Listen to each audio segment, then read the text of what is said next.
Final law में आपका जो पेपर है उसकी इतनी लंबी लेंथ है, उसको देखकर लगता है कि एक दिन पहले क्या क्या पढ़ें और क्या क्या छोड़ें। लेकिन शायद आप भूल जाते हैं वो सफलता की चाबी जो आपको बहुत पहले दे दी जा चुकी है। मैं बस आपको याद दिलाने आया हूं कि अगर कल आपका पेपर है और आज आपको पढ़ाई करनी है तो आप क्या क्या और कैसे कैसे पढ़ लें। एक अच्छी बात यह है कि फाइनल का लॉ पहला पेपर है, तो जिसको लेकर आप लोग एक हफ्ते से लगे पड़े होंगे, तो अब आपने जो जो पढ़ रखा है उसे वहीं रोक दें। आप एक सिंपल से कैप्सूल के कुछ नोट्स मैंने बनाए थे। कुछ लोगों के पास हैंड रिटन वर्जन गया हुआ है, वो हैंड रिटन पढ़ लें। कुछ लोगों के पास टाइप रिटन गया हुआ है, वो टाइप रिटन पढ़ लें। दोनों एक ही हैं। कुछ लोगों को हैंड रिटन समझ नहीं आ रहे थे तो हमने टाइप करवा दिया। कुछ बच्चे कह रहे थे नहीं अपने हैंड रिटन ही भेजो आप, तो हमने हैंड रिटन ही भेज दिए हैं वही। और दूसरी जो लेटेस्ट अमेंडमेंट की हमारी बुकलेट सी है, उसमें मैंने बाकायदा पेज नंबर के साथ चेंजेस बताए। ये दो चीजें बस आप अपने पास रख लीजिए, अमेंडमेंट की बुकलेट और कैप्सूल के नोट्स की बुकलेट। अगर आप लोगों के पास नहीं है तो मैं गूगल ड्राइव के लिंक, ये जो वीडियो जहां भी आप देखेंगे, जिस भी चैनल पर, जिस भी कोचिंग में, जिस भी प्लेटफॉर्म पे, मैं वहां भिजवा दूंगा, वहां से आप ले लीजिएगा। सबसे पहले आप कैप्सूल के नोट्स ये देखकर सोचकर पढ़िए कि कोई अमेंडमेंट नहीं है। ऐसा हंगामा और डर मचा हुआ है बाजार में अमेंडमेंट को लेकर कि पता नहीं जैसे धरती हिल गई और कंपनी लॉ बदल गया हो बिल्कुल। अरे क्या चेंज आता है, छोटा मोटा, थोड़ा बहुत। वो इतने लाख नहीं उतने लाख हो जाता है, वो इतने परसेंट नहीं उतने परसेंट हो जाता है। पहले कॉन्सेप्ट क्लियर करिए ना।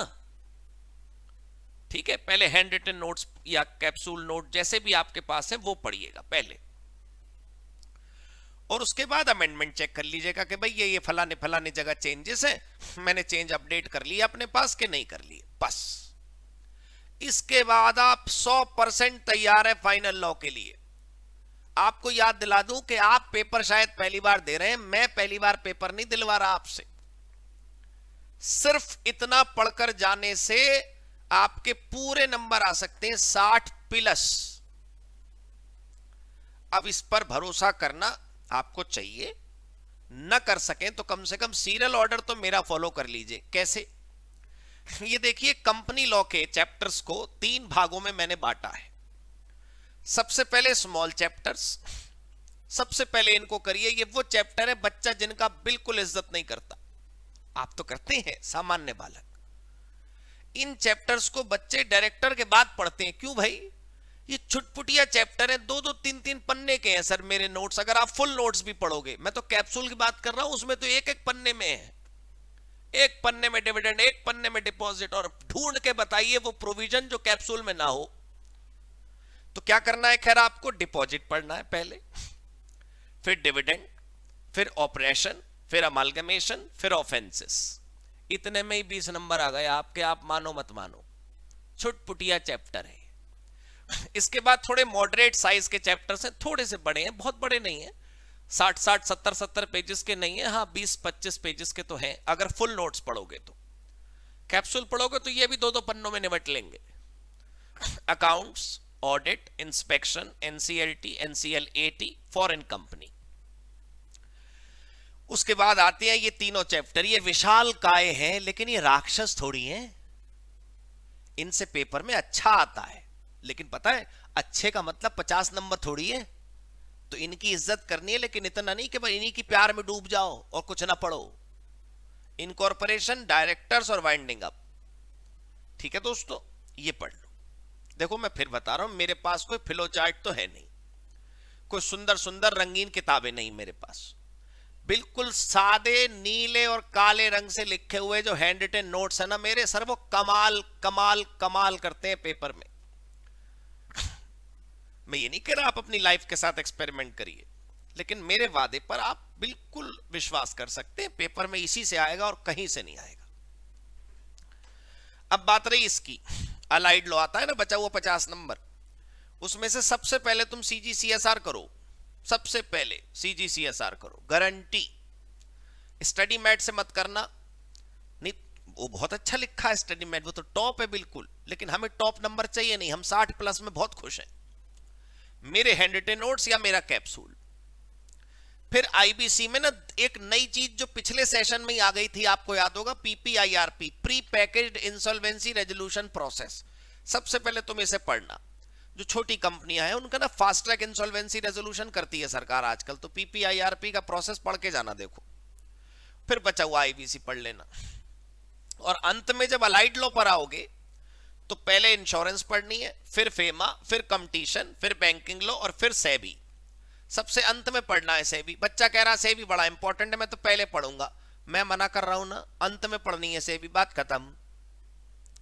ठीक है, थोड़ा सोच समझ के मैं बता रहा हूं आपको, और एग्जाम आपके इतना नजदीक है और मैं इतना लेट ये सब लेकर आया हूं आपके लिए, वो इसीलिए कि अब तक तो जो पढ़ना था वो अपने मन से आप पढ़ रहे थे, खेल लिए अब जितना खेलना था आपको। अब आप मेरी आतिशबाजी देखिए। इस सीरियल ऑर्डर में ही आपको पेपर की पढ़ाई करनी है एक रात पहले। मैं फिर बता दूं, हैंड रिटन कैप्सूल नोट्स और टाइप रिटन कैप्सूल नोट्स बिल्कुल समान हैं, कोई फर्क नहीं है। लेकिन मैं टाइप रिटन वाले सब लोगों के लिए उपलब्ध करा दूंगा एक कॉमन जगह, जहां से भी आप ये देख रहे हैं वीडियो, इसके साथ वाली जगह पर ही आपको नोट्स मिल जाएंगे। कोई भी दिक्कत हो आप मुझसे संपर्क करें। ठीक है, ये वाली बात समझ आ गई। अब उस 3 घंटे में देख लेते हैं कि क्या करना है जब आप हॉल में बैठे होंगे। ठीक है, सबसे पहली बात, पेपर 100 नंबर का करके आना है। सर ये कौन सी नई बात है? नई बात यह है दोस्तों कि जो टारगेट रखोगे वही अचीव होगा। बच्चा सोच के जाता है चल 80 भी कर लिया है ना, तो 40 तो आ ही जाएंगे। अरे तुम्हारे ख्वाब ही छोटे हैं तो फिर क्या करोगे पेपर में? 100 नंबर का लिख कर आओ, आता हो या ना आता हो। कहना तो नहीं चाहिए, लेकिन अगर मान लो फॉरेन कंपनी की वो तुमसे इनकॉर्पोरेशन का प्रोसेस पूछे और तुम्हें आता ना हो, तो डोमेस्टिक कंपनी का प्रोसेस फॉरेन के नाम से लिख दो। लोग मुझे माफ करें जिनको खराब लगे ये बात, लेकिन दोस्तों अंतिम 1 घंटे में जब कुछ ना आता हो तो कुछ तो लिख कर आना चाहिए ना। मेरा ये कहने का मतलब है, मैं ये नहीं कह रहा कि आपको सिनेमा की कहानी लिखनी है, लेकिन मिलता जुलता, थोड़ा बहुत, हल्का फुल्का कुछ तो लिख कर आना ही है ना, छोड़ के नहीं आना। मान लो एग्जामिनर का मन भी कर रहा होगा 59 के बाद 60 देने का, तो तुम्हारे 1 नंबर देगा कहां से? तुमने तो सॉल्व ही नहीं करा कोई क्वेश्चन। फिर दूसरा, जो ऑब्जेक्टिव क्वेश्चंस हैं वो कब करने? इन द लास्ट, जब पूरा पेपर निबट लेना, अंतिम कुछ 40 मिनट, 60 मिनट, 35 मिनट कुछ बचे हो, तुम्हें लग रहा है कि अब हो जाएगा, वो करना है। और ऑब्जेक्टिव में याद है ना तुम्हें, अगर 2 नंबर का एक क्वेश्चन है तो रीजन के साथ लिखना है, और अगर 1 नंबर का क्वेश्चन है तो रीजन नहीं लिखना है। ठीक है। तीसरा, देखो जो केस स्टडी क्वेश्चंस हैं, वैसे तो हम बात कर चुके हैं, लेकिन फिर भी एक कुछ काम की बातें दोबारा सुन लेते हैं तो क्या जाता है। देखो अगर टाइम कम है, एग्जाम हॉल में मान लो टाइम कम बचा तुम्हारे पास, तो बस क्या करना है, 2 पार्ट में केस स्टडी वाले क्वेश्चन करने, कंक्लूजन और रीजन, 2 हेडिंग बनानी है। मान लो एग्जामिनर ने तुमसे पूछा कि बताइए कि मोहन को विदेश जाने के लिए, पढ़ाई करने के लिए फॉरेन एक्सचेंज की जरूरत है, क्या उसे मिल जाएगा? टाइम कम है, तो पहले हेडिंग डालना कंक्लूजन, जी नहीं मिलेगा। फिर दूसरी हेडिंग डालना रीजन, इसलिए नहीं मिलेगा क्योंकि ये इस साल पहले ही $2,50,000 यूज कर चुके हैं। बस खत्म बात। सर 2 लाइनें लिखने से नंबर थोड़ी मिलते हैं, कोई बात नहीं, तो तुम कोशिश करना 50 लाइनें लिखने की, और फिर मैं देखता हूं पेपर कैसे पूरा होगा तुम्हारा। छोटे छोटे आंसर लिखो, बिल्कुल सही, क्रिस्पी क्रंची। 100 का 100 पेपर करके आओगे सर, यकीन मानिए 60 से ज्यादा आएंगे। ठीक है। दूसरी बात, अगर टाइम ज्यादा तो कभी होता ही नहीं खैर पेपर में, टाइम अगर सही हो आपके पास, तो वही जो आप हमेशा करते हो, 3 हिस्सों में अपने आंसर को बांटना। रेफरेंस के अंदर लिखना तुम चैप्टर का नाम और टॉपिक का नाम। स्टैट्यूटरी प्रोविजन में तुम लिखना कि वो रूल कौन सा है, जैसे तुम कह रहे हो कि विदेश जाने के लिए, पढ़ाई करने के लिए डॉलर नहीं मिलेगा इस बच्चे को, तो तुम रीजन बताओगे ना, वो रूल बताओ क्या है, तो रूल में तुम लिखना कि भाई इतने डॉलर ही मिलते हैं 1 साल में। और फिर कंक्लूजन। ठीक है, इन 3 भागों में अपने उत्तर को बांट देना। यहां तक कर लिया? उसके बाद सुनो 4th पॉइंट, सेक्शन नंबर जो है उसको कोट करना है ओनली इफ डैम श्योर। तुम बिल्कुल यकीन से कह सकते हो कि ये सेक्शन नंबर 164 में लिखा है, 164 में डायरेक्टर डिस्क्वालिफिकेशन, तो लिखना भाई 164। नहीं तो वो जो 15 मिनट लगाकर डिस्क्वालिफिकेशन लपेटोगे ना पेपर में, वो और काट देगा वो चेक करने वाला। नंबर गलत लिखा, पैराग्राफ सही लिखा, तो फायदा क्या, टाइटल सही काट देगा वो ऊपर से नीचे, स्टेप मार्किंग नहीं मिलेगी फिर आपको। सर थ्योरी में भी स्टेप मार्किंग होती है, तुम तो फाइनल में हो, क्या बात कर रहे हो, पता तो है तुमको। ये हो गई बात। पांचवी और आखिरी बात,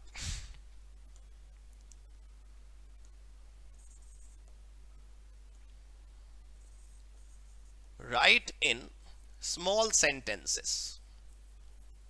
फाइनल में ना बच्चे सोचते हैं कि भारी इंग्लिश लिखेंगे, बड़े पैराग्राफ लिखेंगे, न्यूज़पेपर की रिपोर्ट लिख रहे हो तुम, फिर छोटे छोटे सेंटेंसेस। आपको मान लीजिए ये बताना है कि ये वाली जो फॉरेन कंपनी है ये इंडिया के अंदर जब बिजनेस करने आएगी तो इसको ये प्रोसेस अपनाने पड़ेंगे। तो छोटे छोटे स्टेप्स लिखिए, बच्चे शुरुआती भारी स्टेप से करते हैं। Following are the steps for a foreign company to set up a place of business in India. ये लिखने की क्या जरूरत है, आप लिखो heading steps for foreign company in India.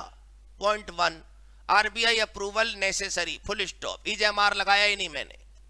Point 2 ROC approval necessary, full stop. Point number 3 form number for approval is this. Point number 4 time limit to take approval is this.